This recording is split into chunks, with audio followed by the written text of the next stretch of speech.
ಪ್ರತಿಯಾವಂತ ನಾಗರಿಕರೇ, ಈಗಾಗಲೇ ನಿಮ್ಗೆ ತಿಳಿಸಿರುವಂತೆ ಈ ಏನು ಪ್ರತಿಯೊಂದು ವಾರ್ಡ್ಗಳಲ್ಲಿ ನಾಗರಿಕರ ವಾರ್ಡ್ ಸಮಿತಿ ರಚನೆ ಶಾಸನಾತ್ಮಕವಾಗಿ ಸಂವಿಧಾನಾತ್ಮಕ ಕಡ್ಡಾಯವಾಗಿದೆಯೋ ಅದಕ್ಕೆ ನೀವು ಹುಬ್ಬಳ್ಳಿ ಧಾರವಾಡ ನಾಗರಿಕರು ಕೈ ಹೇಗೆಲ್ಲ ಜೋಡಿಸಬಹುದು ಅಂತಂದ್ರೆ, ಕಾನೂನೇ ಹೇಳುವ ಪ್ರಕಾರ 3 ಜನ ಸಾಮಾನ್ಯ ವರ್ಗದವರು ಇರ್ತಾರೆ. ಹಾಗಾಗಿ ಯಾವುದೇ ನಾಗರಿಕ 18 ವರ್ಷ ದಾಟಿದಂತ ಯಾವುದೇ ನಾಗರಿಕ ವೋಟರ್ಸ್ ಕಾರ್ಡ್ ಇದ್ದವರು ಸಂಪರ್ಕ ಮಾಡಬಹುದು. ನಮ್ಮ ಹುಬ್ಬಳ್ಳಿ ಧಾರವಾಡ ವಾರ್ಡ್ ಸಮಿತಿ ಬಳಗದ ಸಂಚಾಲಕರ ಸಂಖ್ಯೆ ಆಗಲಿ ಅಥವಾ ನನ್ನ ಸಂಖ್ಯೆ ಆಗಲಿ 6363107127 6363107122 ಗೆ ಸಂಪರ್ಕ ಮಾಡಿದಾಗ ನಾವು ನಿಮಗೆ ವಾಟ್ಸ್ಆಪ್ ಗ್ರೂಪ್ಗೆ ಲಿಂಕ್ ಅನ್ನು ಕಳಿಸ್ತೀವಿ. ಇದು ಒಂದು.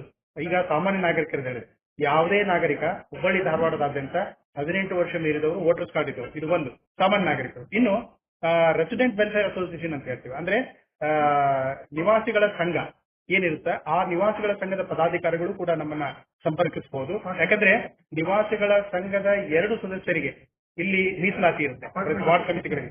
ಹಾಗಾಗಿ ಅಪಾರ್ಟ್ಮೆಂಟ್ ಅಸೋಸಿಯೇಷನ್ ಆಗಿರ್ಬೋದು, ನಿವಾಸಿಗಳ ಸಂಘದವರಾಗಿರ್ಬೋದು ಕೂಡ ನಮ್ಮನ್ನ ಈ ಹೇಳಿದ ಸಂಖ್ಯೆಗೆ ಸಂಪರ್ಕ ಮಾಡಬಹುದು. ಅದೇ ರೀತಿಯಾಗಿ ಪ್ರತಿಯೊಂದು ವಾರ್ಡ್ ಸಮಿತಿಯಲ್ಲಿ 3 ಮಹಿಳೆಯರಿಗೆ ಅವಕಾಶ ಇರುತ್ತೆ, ಅಂದ್ರೆ 30% ರಿಸರ್ವೇಶನ್ ಇದೆ. ಹಾಗಾಗಿ ಮಹಿಳಾ ಸಂಘದವರು ಸಹ ಸಂಪರ್ಕ ಮಾಡಬಹುದು. ಅಷ್ಟೇ ಅಲ್ಲದೆ ಪರಿಶಿಷ್ಟ ಜಾತಿ ಮತ್ತು ಪರಿಶಿಷ್ಟ ಪಂಗಡದ ನಾಗರಿಕರು ಕೂಡ ಸಂಪರ್ಕ ಮಾಡಬಹುದು. ಯಾಕಂದ್ರೆ ಪ್ರತಿಯೊಂದು ವಾರ್ಡ್ ಸಮಿತಿಯಲ್ಲಿ 2 ಪರಿಶಿಷ್ಟ ಜಾತಿ ಪರಿಶಿಷ್ಟ ಪಂಗಡದ ಅವಕಾಶ ಇರುತ್ತೆ.